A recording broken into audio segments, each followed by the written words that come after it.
países, prácticamente todos. yo creo que están todos, sí. Ha dicho, estábamos hablando antes, director, de los términos de denominación, si Sudamérica, si Hispanoamérica, y el director ha dicho Iberoamericana, o sea que yo lo tengo claro. Nosotros defendíamos eso precisamente.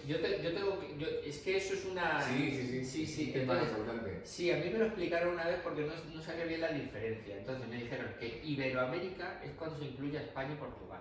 Y Andorra. Andorra también. Latinoamérica es cuando son solo los países latinoamericanos, o sea, todo lo que es la parte americana. Y luego está Hispanoamérica, que es quitando Brasil. Sí. Y las Guayanas y todo eso. Ahora y el Ayuntamiento y países del Caribe. Y países del Caribe, eso para es. dar inclusión a todas las islas que no hablan ni... Eso es, Belice y todo eso, ¿no? También, claro. Entonces, iberoamericano es cuando estamos incluidos nosotros, la península. Sí, por eso está aquí la Secretaría General Iberoamericana. Iberoamericano, claro. La sede está aquí en Madrid. Sí, porque había veces que uno escucha una cosa y escucha otra y a alguien en algún momento le preguntó o me lo contó. Intereses también político-culturales en su momento, de países, Francia, Inglaterra. Claro, pero me parece que sí, que está bien cogido la terminología. Entonces, según con quién hables y de lo que hables, a mí me gusta decir un término u otro. Personalmente es Iberoamérica o Hispanoamérica. El afrancesamiento de Latinoamérica a los franceses que quisieron imponerlo en su invasión a México. Es verdad, sí. Entonces, Y vamos los a ingleses completar ahí. territorios. Y es irónico porque en América, los que hablamos español y portugués, usamos más Latinoamérica. Y Claro, allí es América Latina. América Latina, Sí. Latinoamérica, allí, con todo eso. Yo cuando he ido allí utilizas esa terminología, a no ser que hables de algo que nos implica a nosotros. Sí. Entonces en ese momento ya incorporas el Iberoamérica. Sí. Y, no, en primer lugar quiero disculpar al ministro quien tenía esta visita como uno de sus puntos altos de su viaje a España, porque él es historiador y bibliotecólogo. Sí.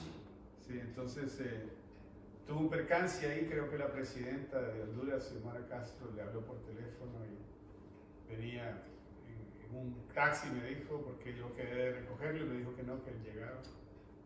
Y agradecemos muchísimo porque es una de las visitas que yo personalmente tenía pendiente en mi vida en España. ¿Cuánto tiempo lleva? 17 meses. Y como soy un nombramiento político, es posible que solo esté 3 años. Sí. Solo quedan este y el próximo año gobierno y lo que se tarda en escoger a otro. Y les decía a ellos que en realidad mi experiencia ha sido muy enriquecedora acá en un país con tanta riqueza histórica, cultural, artística, gastronómica, gente muy hospitalaria. Donde quiera que vaya, uno se siente muy bien, un idioma en común. Hombre, claro, eso lo es todo. Sí. Y el ministro inclusive nos pidió 2 o 3 cosas, además de las visitas oficiales, que era la Biblioteca Nacional y el Archivo de Indias. Y vamos para Sevilla mañana. Y nos va a atender bueno, fue gracias a... y también el Museo de América. Sí. Y el director del Museo de América, don Andrés Gutiérrez, nos conectó con doña Esther Cruz, creo que Esther Cruces. Y nos va a recibir mañana. Hoy el ministro va a dar un poco de un proyecto de un compendio bicentenario de la historia de Honduras. Quiere crear una como enciclopedia histórica, un proyecto que va a tomar 1 año y vamos a estar en el Museo de América y ahí va a conversar sobre este tema. Pero sí, estábamos muy entusiasmados. Yo estoy aquí, logré llegar puntualmente, pero el ministro tuvo que atrasarse. ¿Pero va a llegar o no? Sí, creo que la prevención de violencias, feminismo, poesía. Entonces, lo que se pretende hacer un poco es fomentar el desarrollo, la lectura a través de la cultura. Si quieres agregar algo más. Sí, bueno, desde la editorial, como le menciona Roger, lo que hemos tratado de hacer o lo que queremos hacer es recuperar y divulgar el patrimonio bibliográfico de Honduras como tal. Entonces, se buscan reeditar libros que ya son un poco difíciles de conseguir dentro de la propia Honduras. Como mencionaba Roger, a bajo costo. No lo vendemos, obviamente tratamos de, por ejemplo, este fin de semana va a haber una feria de libros en el Centro Cultural de España en Tegucigalpa, en la capital de Honduras. Entonces vamos a regalar ahí 2000 libros de los que nosotros imprimimos, porque como menciona River, conseguir libros realmente se ha vuelto un privilegio, incluso de temáticas hondureñas. Entonces eso es lo que hemos ido buscando, y con esto de las librerías, de las bibliotecas rurales, lo que se busca también es acompañar, el ministro le dice kit de biblioteca, es decir, se busca también la estantería, o sea, que se pueda garantizar que sea un espacio amigable para las personas que van a usar los libros, ¿no? Porque las bibliotecas hay que ver las dinámicas, ¿no? O sea, no solo basta con que los libros estén ahí, ¿no? Sino que el ministro se ha interesado en clubes de lectura, todo este tipo de cuestiones. Entonces lo que se busca es generar un impacto en esos índices bajos de lectura, y también estamos nosotros interesados en la editorial, porque bueno, el ministro es historiador, yo soy historiador también, en incentivar la investigación, porque en Honduras, por lo menos en las ciencias sociales, todavía estamos debiendo mucho, o sea, sobre producción de investigaciones, y muchas veces es por falta de incentivo. Entonces también, por ejemplo, visitas como la de Vamos a ir a Sevilla, la Región General de India, es también para ir dialogando con estas instituciones para ver cómo enviamos investigadores que comiencen a recopilar información que después se transforme en investigaciones. Entonces eso es más o menos los dos componentes, son los dos componentes importantes de la editorial Cedesol. Claro, en ese tipo de espacios y en ese tipo de localidades donde hay tanta necesidad, se puede vincular muy bien con las escuelas que haya, porque escuelas suele haber, de algún modo o de otro, escuelas rurales suele haber, necesitan dotación y demás. Entonces, encardinar ahí esas bibliotecas y que de algún modo sean bibliotecas que sirvan tanto para la comunidad educativa como para la localidad entera, es avanzar mucho, porque ya tenemos la infraestructura, y es dedicarle básicamente un espacio, una sala a esa biblioteca para que tenga un doble uso, ¿no? Un doble uso. Justamente la semana pasada, el viernes pasado, estuve dando yo una conferencia en un encuentro que había nacional de bibliotecas de Perú.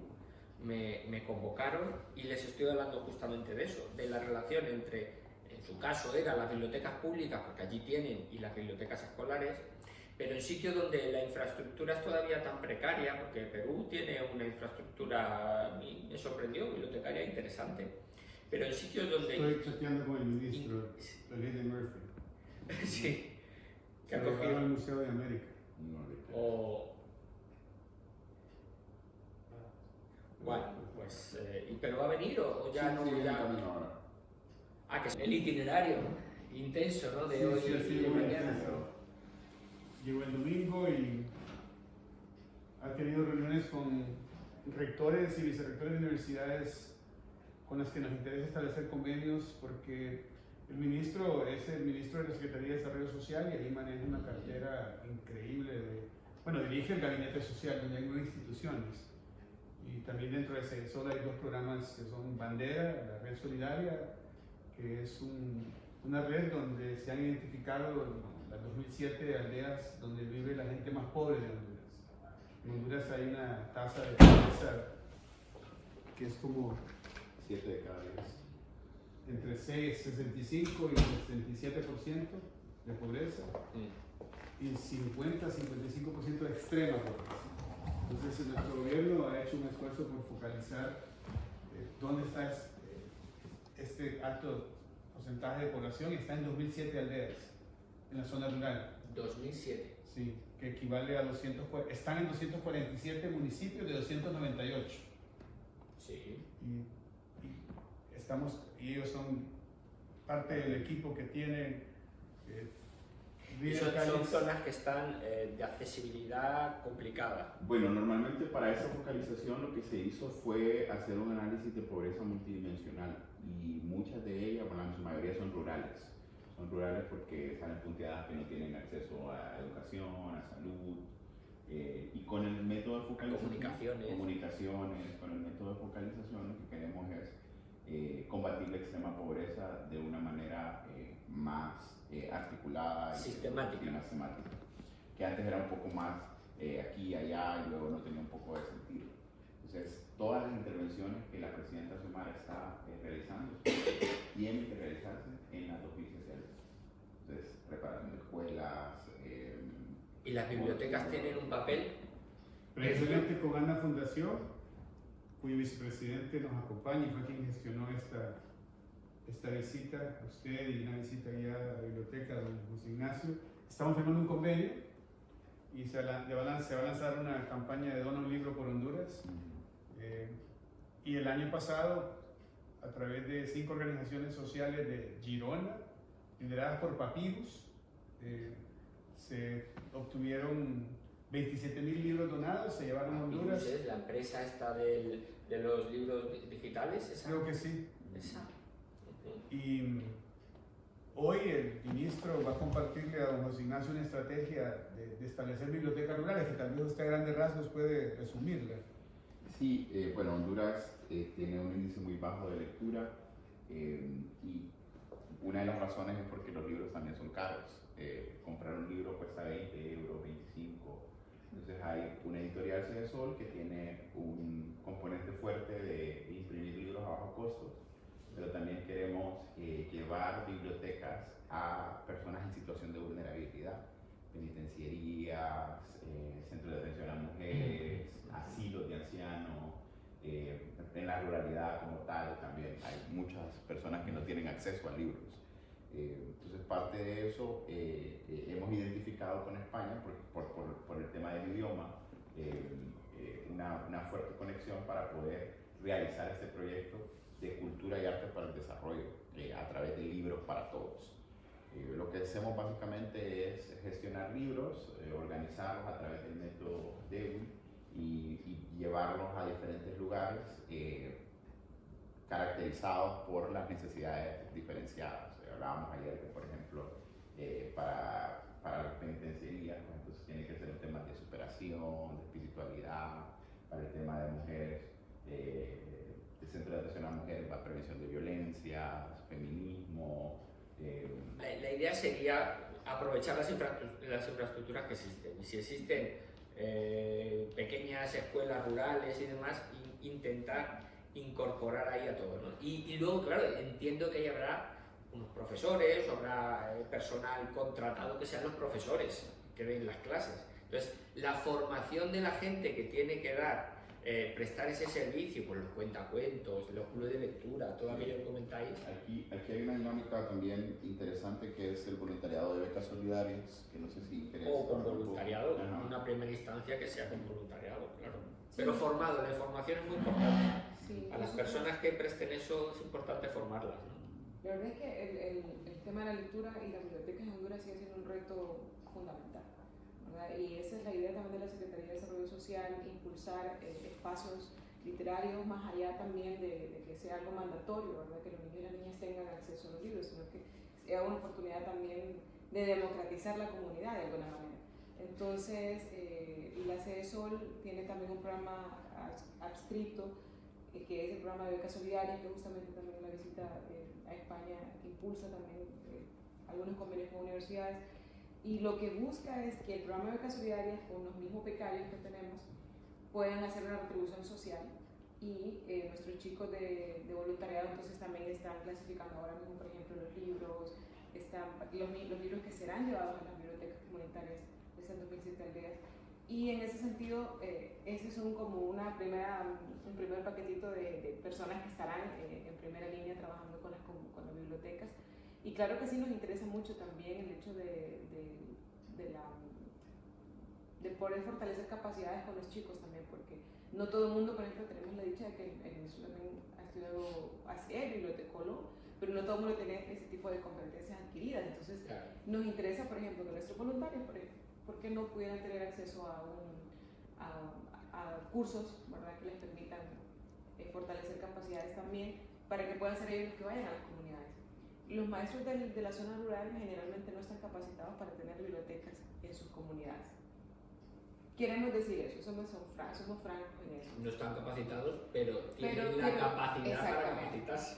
Pero entonces necesitamos, la Secretaría también busca eso, ¿no?, que ser un ente que permita espacios también de capacitación y de formación. Sí, porque hay una cosa clara, lo ideal sería que hubiera bibliotecólogos en todos los sitios, pero eso es imposible a día de hoy. Entonces hay que hacer de la necesidad virtud, como decimos aquí de alguna manera, y aprovechar pues, los docentes que existen, el profesorado que existe, formarlo de alguna manera, tener esos programas de formación bien establecidos, porque al final este tipo de servicios tú puedes llevar los libros, tenerlos allí y demás. Si no hay alguien que eso lo dinamice localmente, que conozca la comunidad local, que conozca la comunidad educativa y que conozca el entorno, es difícil que funcione. Entonces, la piedra angular es tener a personas con una formación, aunque sea mínima, aunque sea muy instrumental, para poder desarrollar esos programas. Y luego a partir de ahí tener esos programas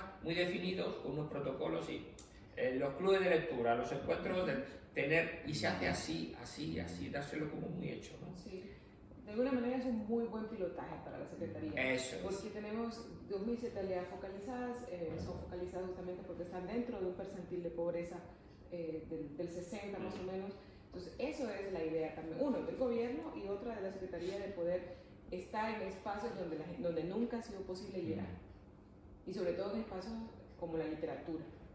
Los niños sí tienen escuela, pero no tienen acceso a la literatura que existe. Nosotros aquí desde la Biblioteca Nacional, bueno, yo llevo en la dirección de la biblioteca 2 meses, algo más de 2 meses. Y en mi proyecto va una interlocución muy clara y muy intensa con toda la comunidad iberoamericana, Y una de las cosas que a mí me gustaría potenciar es este aspecto, poder ayudar en lo que podamos y se nos requiera en formación, en facilitar recursos, en facilitar conocimiento que aquí tenemos, ya sea a través de la asociación que existe de bibliotecas iberoamericanas, Avinia, donde la Biblioteca Nacional estará seguramente de Honduras. Sí, esa asociación Avinia, Asociación de Bibliotecas Nacionales Iberoamericanas se llama. A través de ahí y a través de las instituciones internacionales que tenemos aquí, pues creo que es AECID quien básicamente colabora. La red de centros culturales en Iberoamérica, porque antes es más Europa y eso es. Y Intermedio y AECID. Entonces, tengo intención, que no lo he hecho todavía porque no he tenido tiempo, de reunirme con los responsables de AECID para ponernos nosotros también a su disposición, porque al final nosotros, la Biblioteca Nacional, tiene unas funciones definidas y como en todos los sitios, cada institución tiene sus competencias, pero nosotros podemos ayudar a través posiblemente de AECID, a través de los instrumentos ciberbibliotecas. Existe también una institución iberoamericana de colaboración en materia de bibliotecas, donde nosotros yo creo que podemos hacer un poquito más. Sí, ya suscribimos un proyecto incluso de bibliotecas comunitarias a la Cooperación Española, porque el ministro ha tenido algunas rondas de acercamiento con algunos socios y aliados estratégicos. Con la Cooperación Española fue uno de los principales con los que él consideró este tema. Entonces ya suscribimos un proyecto. Cooperación Española depende de AECID. Sí. Entonces por ahí podemos tratar de vincularlo un poco más fuerte y nos parece fenomenal en realidad. Ellos son los instrumentales, nosotros tenemos el conocimiento de alguna manera, pero no tenemos la capacidad de interlocución a estos niveles, pero ellos sí. Que ellos nos puedan ayudar a acercarnos a ustedes. Claro, eso es. Entonces, digamos, ellos son, el engranaje son ellos. Claro, la operatividad está en ellos. Está en ellos. De hecho, la mayor carga literaria como organización, digamos, fuera de Honduras son ellos. Todas las semanas tienen actividades en relación a la literatura y culturales, pero mucho la apuesta por el tema literario. Entonces, con AECID sí, algunas organizaciones, creo que, CESAL, está uno que se llama CESAL también, que ha estado trabajando también en temas sociales y también ha tenido bibliotecas, con Antonio, justamente. Y luego, con la cooperación y los centros culturales, que son como la fuerza. De hecho, esta semana es una semana por el tema de Universal del Libro, entonces ha estado como muy fuerte. Sí, claro. Pero sí nos interesa mucho eso, la verdad.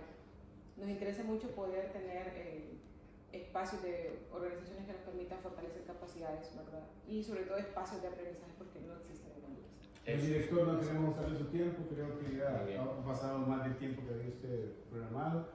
Parecía que nos van a dar un breve tour, entonces. Perfecto.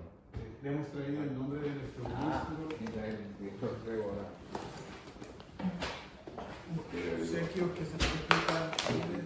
Bueno, tenemos aquí algunos regalos específicos dentro de la editorial Cedesol. Se están rescatando algunas ediciones que antes no se habían podido reproducir y que son libros a bajo costo y que destacan mucho el tema. Sí, estos son los que imprimimos en la editorial Cedesol. Ay, me gusta mucho que tiene la letra grande. Sí, sí, sí. Justamente la diagramadora habla de esto, de la familia tipográfica. Eso es muy importante hoy en día.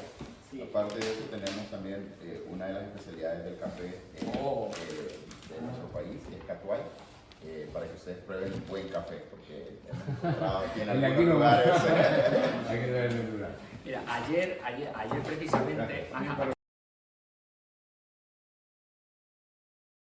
Indígenas muy autóctonas de nuestro país y que rescata mucho también el tema del trabajo que estamos haciendo con las comunidades indígenas. Pues muchas gracias. Director, hemos preparado aquí también para el embajador. Bueno, estos son publicaciones que tenemos aquí que creemos que os pueden interesar. Bueno, que hacemos, porque aquí en la biblioteca también editamos. Gracias. Hemos pedido para el embajador, para el director, también el director, para el ministro. O sea, Para el ministro. Gracias. Bueno, Fundación ANA quiere entregar un libro dedicado por nosotros que no está en la Biblioteca Nacional. Que no está. Porque se publicó en español en Qatar. Lo que queremos es ¿Qué dice el cosa? Claro, si no se editó aquí, no está aquí, por eso es una forma de integrar. Qué bonito. Sobre un pintor para el humanista ministro. argentino. Perfecto, ¿vale? Esto está hecho a propósito, Ajá. para que siempre salga claro. Se descubrió por parte nuestra 136 pinturas desconocidas de él en 2 cuadernos y se hizo una biografía, que en Argentina no tenían una biografía tan completa, en el cual se vio el archivo personal de él, más investigación que hicimos a otros niveles. El pintor con su carácter artístico como hombre y como hombre político también.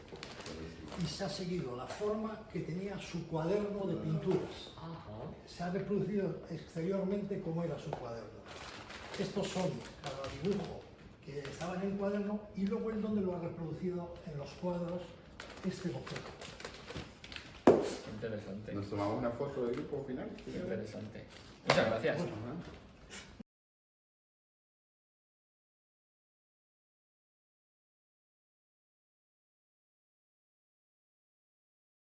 El Salón del Patronato de la Biblioteca Nacional. Es el salón noble de la biblioteca, es donde se producen las reuniones más importantes, la reunión del patronato, que es el órgano de gobierno de la biblioteca. Y tenemos frente a nosotros a 2 figuras clave en la creación de lo que fue la Real Biblioteca Pública, que es el rey Felipe V y su mujer Isabel de Farnesio. Felipe V en 1711 crea la Real Biblioteca Pública, que estaba situada en el Palacio Real, en un pasadizo que había con el monasterio de las Descalzas. Ese es el germen de lo que es hoy la Biblioteca Nacional. Ya en 1716, Felipe V, por una real cédula, establece que todos los libreros e impresores tienen que depositar uno de sus libros en la Biblioteca Nacional.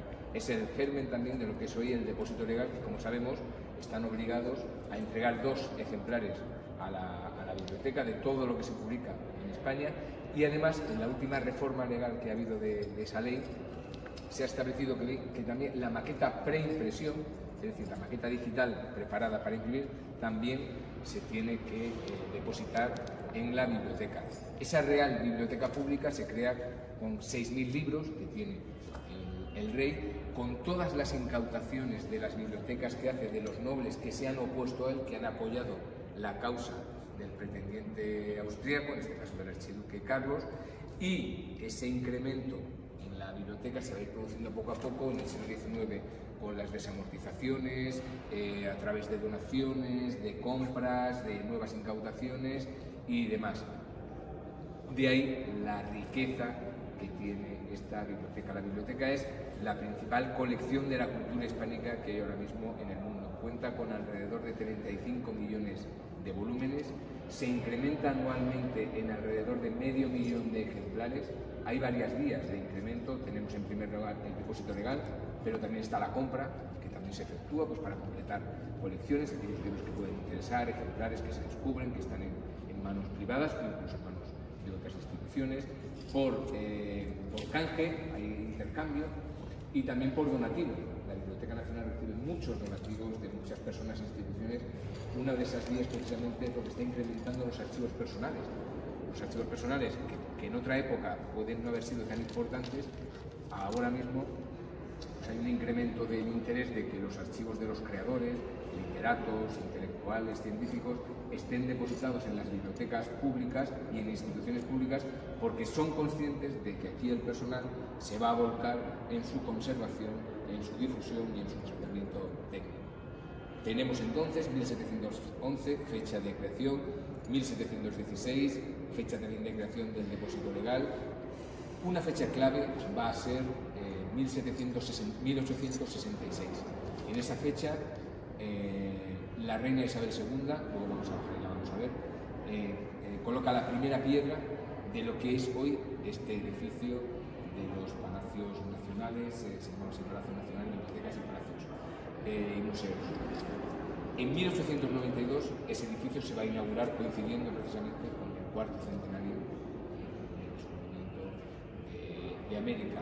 Es un edificio de estilo historicista, articulado, como decía antes, luego vamos a ver también en torno a un salón general de lectura, muy de la época del siglo XIX, de la época del nacionalismo, de los estados-nación, en los que vemos esta majestuosidad con esa escalera maravillosa, vemos esas entradas que tenemos, esa entrada también con esa escalera la principal, con esas esculturas, ¿no?, que están reivindicando las grandes figuras intelectuales de la época. Tenemos a Negrija, tenemos a Alfonso X el Sabio, tenemos a Luis Vives, en fin, hay una simbología en torno a las esculturas y en torno también a lo que representa esa especie de Partenón, ¿no?, que tenemos además con esa alegoría de España, ¿no?, con esa corona de laurel coronando la sabiduría, ¿no?, y las letras por encima de la guerra. Tenemos a la derecha una imagen de un guerrero como arrodillado, y ahí dice la leyenda que todo aquel que pasa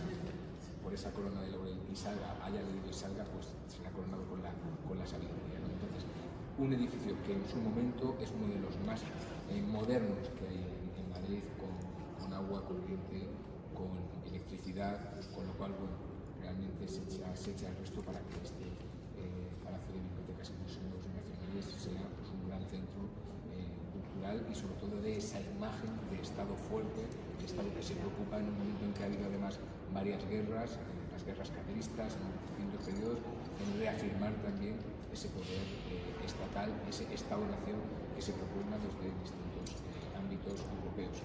Ese palacio, ese edificio va a albergar diferentes instituciones, no solamente la Biblioteca Nacional, va a albergar también el Archivo Nacional, el Archivo Histórico Nacional, va a albergar también el Museo Etnológico, la Real Numismática, es decir, luego se van a ir poco a poco desagregándose, y hoy lo que queda es, en un lado tenemos la Biblioteca Nacional y en el lado opuesto tenemos el Museo Arqueológico Nacional, el edificio, digamos que 2/3 lo ocupa la biblioteca y 1/3 el Museo Arqueológico Nacional. Vamos bajando por estas.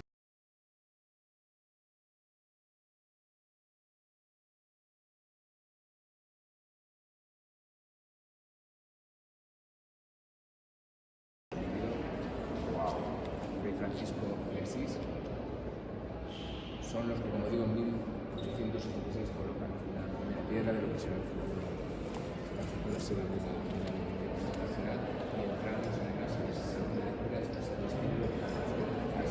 Hay aquí dos instantes importantes en el funcionamiento de la biblioteca. Por un lado, información general y carnés.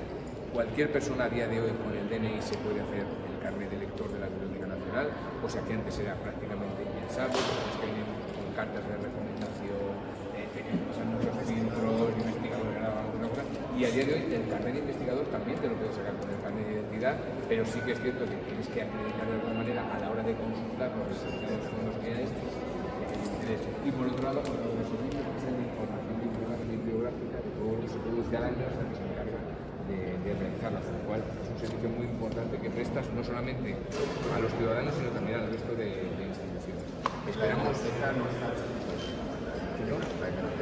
La hemeroteca en su momento estaba también aquí. Ahora lo que tenemos es la hemeroteca digital. Hay una colección hemerográfica muy importante. Como digo, la Biblioteca Nacional es la principal colección de entonces, es heredera de lo que han sido las instituciones. Entonces, han venido a parar aquí, por ejemplo, esa colección de prensa, que es muy importante, que se consulta en la Sala Larva, y que hay gran parte de ella está digitalizada y se puede realizar a través de la hemeroteca digital.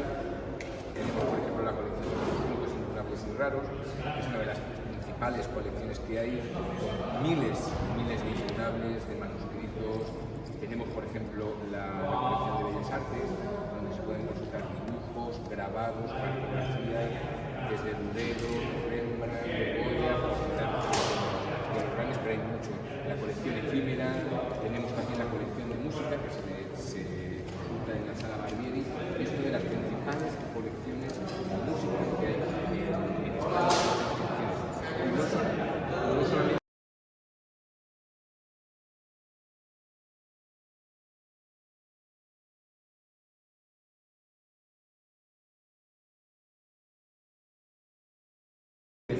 con esa maravillosa escalinata y ese frontispicio, ¿no?, que casi parece Partenón, ¿no?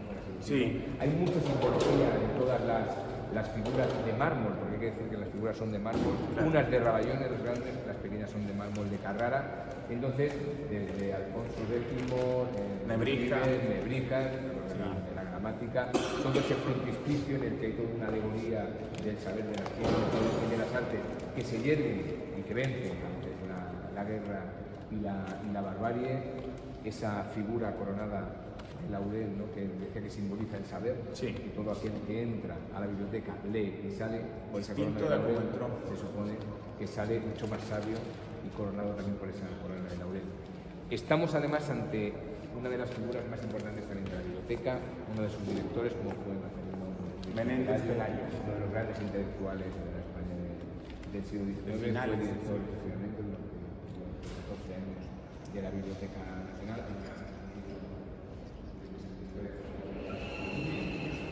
De referencia.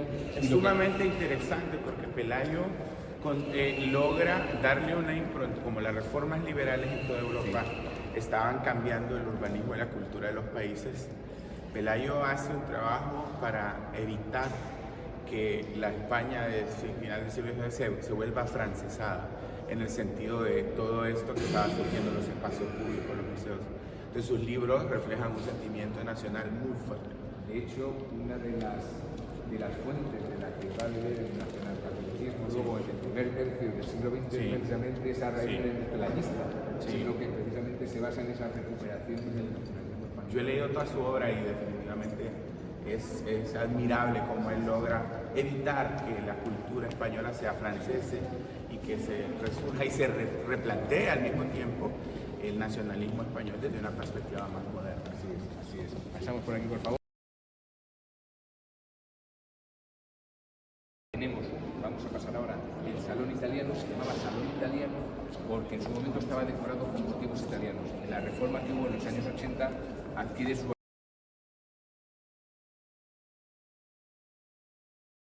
de la Real Fábrica de Tapices. Entonces, aquí tenemos una pequeña muestra de facsimilar de lo que podemos ver. En este caso, tendríamos aquí la parte de Bellas Artes que se consulta en la Sala Goya, una de las salas especiales, en la que tenemos trabajos, tenemos fotografía, tenemos dibujos. En este caso, tenemos distintos familiares que se pueden consultar en la Sala Barbieri, que son las colecciones musicales, no solamente discos, no solamente libros o partituras o distintos libros musicales, sino también reproductores musicales.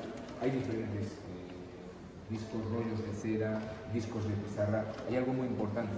Generalmente se asocia a la Biblioteca Nacional y en general las bibliotecas con el soporte, papel y el formato libro, pero no es así. En el caso de la Biblioteca Nacional hay todo tipo de soportes, todo tipo de formatos, todo tipo de materiales. Tenemos música y audiovisuales, tenemos también, se pueden consultar películas, carteles, pinacoteca, tenemos una pequeña colección también de la colección histórico-artística que ha ido generando la Biblioteca Nacional y heredando también distintos materiales y objetos de museo. Aquí vemos representados o representadas a las distintas mujeres que han ganado el premio Cervantes a lo largo de su creación. Decidimos ubicarlos aquí, porque en su momento, cuando lo consiguió Cristina Pérez Rossi, la Biblioteca Nacional regala un cuadro a cada uno de los premiados. Ahí tenemos a Rafael Cadenas, que fue el último del que se ha hecho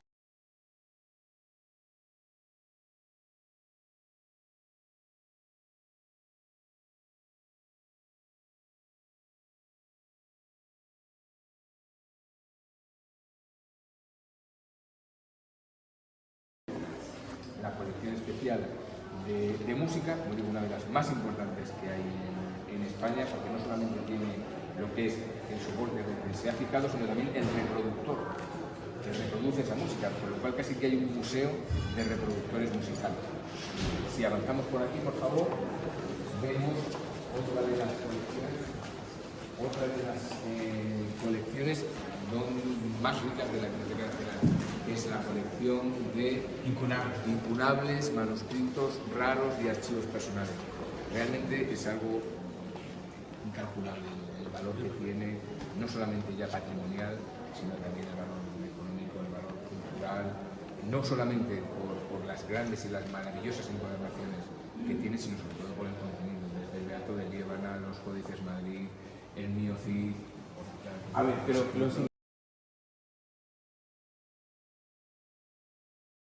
se quedan, permanecen, es decir, el gobierno de España no hace acopio de los archivos ni de lo que había depositado desde el siglo XVI hasta el siglo XIX. Se quedan allí, o sea, para consultar ahora mismo la historia es importantísimo ir al Archivo General de Simancas y verlo, y de Indias y ver lo que hay, sino que hay que consultar los originales que se conservan en los distintos archivos históricos nacionales de los distintos países que surgen de la independencia. Por eso es tan importante que se conserven esas colecciones. hay una editorial que era muy famosa en España, no recuerdo el nombre en este momento, pero gran parte de los libros originales de la Biblioteca Nacional de Honduras se compraron aquí, en el gobierno de Policarpo Bonilla. Estamos hablando de finales del siglo de 1898, por ahí. Se ordena que se venga a hacer una compra, se manda una comisión en barco, compran y llevan el embarque. O sea, es de una editorial que era famosa acá. O sea, creo que era una imprenta del Estado. Entonces le vendieron un montón de libros y son unos libros así grandotes y ahí están en la biblioteca. Fuera bueno fortalecer esa relación, tal vez a través de usted se puede hacer.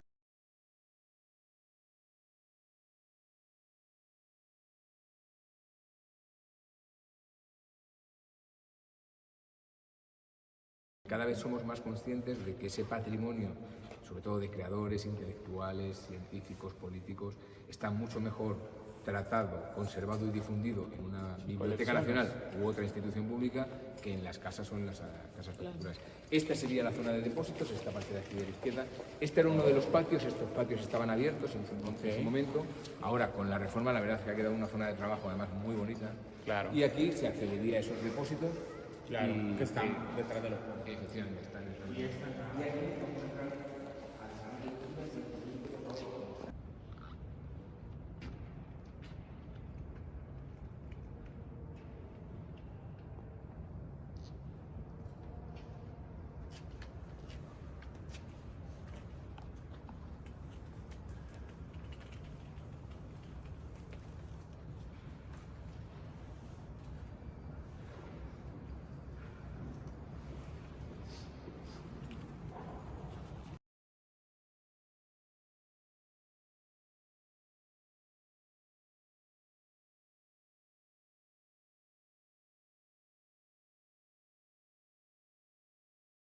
Documento más antiguo, qué documento es más importante.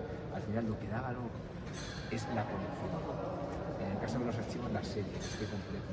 Y en el caso de una biblioteca, tener una colección completa que puedas ver. O sea, una biblioteca, y el señor ministro lo conoce perfectamente, al final es el acervo, la memoria de lo que se ha creado, de lo que se ha escrito, el memoria intelectual. Entonces, lo que te da realmente el valor es tener toda esa colección de todo lo que tienes. Tener una parte, al final, no en demérito, pero sí que falta el tener toda esa colección. De ahí que sea tan importante en las donaciones para completar la compra, que ayuda a completar colecciones o aquellas cosas que faltan, que van surgiendo, y eso es lo que realmente da valor a la cultura. Otra pregunta, ¿cuál es el documento en lengua española más antiguo? El documento en lengua española más antiguo, pues yo tengo generalmente los documentos medievales, que todavía se tienen muchos. Hablamos de las glosas silenses y emilanenses, que es ese tránsito de ese latín vulgar al castellano. Ahí también hay una disputa también con Valpuesta, que también se quiere posicionar, pero generalmente son pero sí ya del siglo XI. El manuscrito es de 1207, de principios del XIII, famoso Perabat, que además se supone que es una copia. Aquí tenemos una copia, un original, perdón, de ese Miocis. Es uno de los grandes, de las joyas que tenemos en la biblioteca, una de las maravillas que tenemos. Tenemos los Códices Madrid de Leonardo da Vinci, tenemos el Beato de Piévana también, que es un del siglo X y XI. Es decir, que de la época medieval tenemos mucho. Dentro de esas colecciones, como digo, dentro de esas grandes bibliotecas de la nobleza que atesoraban, pues evidentemente había muchos ejemplares. La propia biblioteca real también, teniendo en cuenta que la biblioteca se quema. Una Nochebuena, no recuerdo bien, no sé si es 1723, 1724, la Biblioteca Nacional, cuando arde el Palacio Real, arde también la biblioteca. Entonces, lo que queda, lo que se conserva, pues es esa parte también de la biblioteca. Y de la casa, de la capa árabe, de la península ibérica, ¿tienen alguna explicación? Aquí tenemos, y además pudimos hacer relativamente poco una visita de una de las grandes figuras, en este caso religiosas, del mundo islámico, y se quedó sorprendidísimo porque pudo consultar un Corán del siglo IX, siglo X, además casi pequeño, casi para llevarlo de bolsillo, le temblaban las manos cuando iba así porque se emocionaba de verlo. Tenemos, por ejemplo, una colección que además ahora está expuesta aquí además en la segunda planta, que es la colección de manuscritos persas, que es maravillosa, porque son 18 manuscritos persas que han ido llegando por diferentes vías. Entonces, todas esas colecciones, desde manuscritos persas, a Coranes, a ejemplares también en lengua árabe o lengua persa. Una cosa es la cultura árabe y otra cosa es la cultura persa. Entonces, en todo ese acervo, evidentemente, y en esas colecciones particulares que tenían, pues te puedes encontrar de todo. Claro. Por ejemplo, podemos ver en esta colección de manuscritos persas, en la exposición, la embajada que en su momento hizo a Tamerlán, Francisco de Clavijo, comisionado por el rey Enrique III, y cuando quieren hacer una alianza precisamente para hacer esa pinza al Islam, dice, bueno, vamos a aliarnos con los mongoles. Por una parte tenemos aquí la cristiandad, tenemos los mongoles, y en el centro tenemos al mundo musulmán, y hacen una embajada, y tenemos la relación de esa embajada del siglo XIV, escrita además en letra carolina maravillosa, o sea que... ¿Por el propio Clavijo? Por el propio Clavijo. Wow, pero eso no lo podemos ver. Sí, o sea, lo tenemos, eso se puede ver ahora mismo, o sea que lo podemos ver aquí. Entonces, bueno, realmente la riqueza es maravillosa. No, en fin. Es maravilloso. Es casi un honor, un privilegio trabajar en este tipo de instituciones que se dedican a acrecentar, a preservar y a difundir un patrimonio que al final es de todo. Sí, no, la biblioteca es un ejemplo mundial de preservación de patrimonio cultural. Una pregunta, si yo soy investigador y quiero venir acá, tengo que estar certificado por alguna universidad, ¿cómo me certifico para que me dejen investigar? Aquí podemos hacer dos tipos de carnet.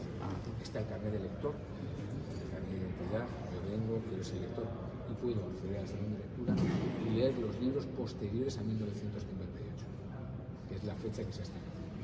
Para acceder a libros anteriores, el carnet de investigador, y el carnet de investigador te habilita para consultar esos materiales especiales que hemos visto en las diferentes salas, Larra, Bastia y Cervantes, donde esos materiales, manuscritos, incunables, archivos personales, fotografías, mapas, planos, dibujos, se pueden consultar. Es también con el carnet de identidad, pero evidentemente lo que se te van a decir es que de alguna manera tienes que decir, oye, pues estoy estudiando, tienes que traer, yo tengo la matrícula, estoy estudiando, soy un investigador, que estoy estudiando esto, tal, lo van a ver y lo vas a tener. Claro. Una pregunta interesada. ¿Sigue teniendo plazo de caducidad el carnet? Caduca y hay que sacarlo. Solo por ejemplo, ahora a la directora, cuando se ha jubilado, ellos son 5 años. ¿No? 5 años. 5 años. Puede ser que ahora son 5 años. Entonces, bueno, 5 años es un buen margen. Sí. Otra pregunta, bueno, estoy haciendo otras preguntas, pero es porque quería saberlo. ¿Tienen así como una sección, en España hay archivo nacional? Sí, está el Archivo Histórico Nacional. En España tenemos el sistema bibliotecario, que por un lado, y el sistema de archivos estatales. Entonces, el sistema de archivos estatales está formado por archivos generales. El Archivo Histórico Nacional, que es la cabeza del sistema archivístico español, que se supone que es al que tienen que depositarse todos los fondos una vez que han transcurrido el periodo de tiempo establecido, en el que el documento ha cambiado su valor administrativo por valor histórico. Ya. Se supone que es esa cabeza. Y entonces tienen los archivos generales históricos, Archivo Histórico Nacional, Archivo General de Simancas, Archivo General de Indias, que van a visitar, el Archivo General de la Corona de Aragón, el Archivo de la Nobleza en Toledo, esos archivos generales, donde está depositada la memoria histórica, sobre todo del periodo comprendido entre el siglo XVI y el siglo XVIII aproximadamente. Y por ejemplo, ¿tienen algo interesante de Lorca que guarden? Aquí tenemos dibujos de Lorca, también tenemos cartas, o sea, hay un fondo de Lorca. Evidentemente, la mayor parte de Lorca está en su fundación, sí, en Granada, y además con ese centro que hicieron, que inauguraron hace no sé si 2 o 3 años, que además bueno, era un depósito que creo que es casi una cosa de prodigio de la arquitectura, sí, hay un desfase, me parece, presupuestario importante, creo, pero realmente ahí es donde se conserva el fondo de Lorca, aunque evidentemente hay muchos depósitos documentales o bibliográficos donde también hay que pagar información. Y me contaron que también tienen grabaciones originales de Dolores Ibarra, pasionarias. Aquí hay lo que llamamos el archivo de la palabra, en el que tenemos también, como decía antes, no solamente hay libros, no solamente hay papel, hay mucha información registrada en otro tipo de soportes y de materiales. En este caso también. El otro día estaba leyendo una biografía de Eric Hobsbawm, un historiador que escribió Richard Evans. Entonces dice que Hobsbawm se obsesionó con pasionarias porque él vino en la brigada a apoyar a los republicanos. Entonces dice que la escuchó recitar un poema y lloró y lloraba. Entonces dice que alguien la estaba grabando. Y dice que Hobsbawm vino como 5 veces aquí a buscar esa grabación y nunca la pudo encontrar. No, o sea, eso hay que buscarlo, hay que mirar. Uno de los servicios que presta la Biblioteca Nacional precisamente es esa página web, esa Biblioteca Digital Hispánica, con esta política de digitalización masiva para poner a disposición de los usuarios, investigadores o ciudadanos en general todo lo que hay. ¿Y le financiaron el Palacio Real del año pasado? No, esa ya está lanzada de antes. Es que ¿qué fue lo que lanzaron el año pasado en el Palacio Real? Una enciclopedia digital que liga la historia con la geografía. Pero eso seguramente a lo mejor la Real Academia de la Historia. Puede ser, ¿no? Porque la Real Academia de la Historia ha lanzado el diccionario histórico español, ha lanzado diferentes cuestiones y han ido enlazándolo. Un proyecto que también creo que tiene algo similar o que querían hacer también la Real Academia Española. La Biblioteca Digital Hispánica ya lleva varios años además y es una herramienta, hay millones y millones de páginas digitalizadas y te puedes descargar, por ejemplo, el NeoCid, se puede descargar a baja resolución. Si nosotros quisiésemos buscar algo de Honduras, lo más antiguo que tenga, ¿cómo hacemos? Pues Honduras, en ese catálogo general que tenemos aquí en esa página web, si en el catálogo general ponemos Honduras, ahí ya nos va a salir todo lo que tenemos por Honduras. Pero si queremos seguramente buscar por Honduras desde el punto de vista histórico e irnos a lo mejor más, no solamente tenemos la Biblioteca Nacional, tenemos el Archivo General. No, claro. Yo me refería acá. El Archivo General de Indias y los archivos militares, donde hay muchísima documentación que operan en su momento las hispánicas, las provincias. Seguimos. Sí, vamos, salimos ya.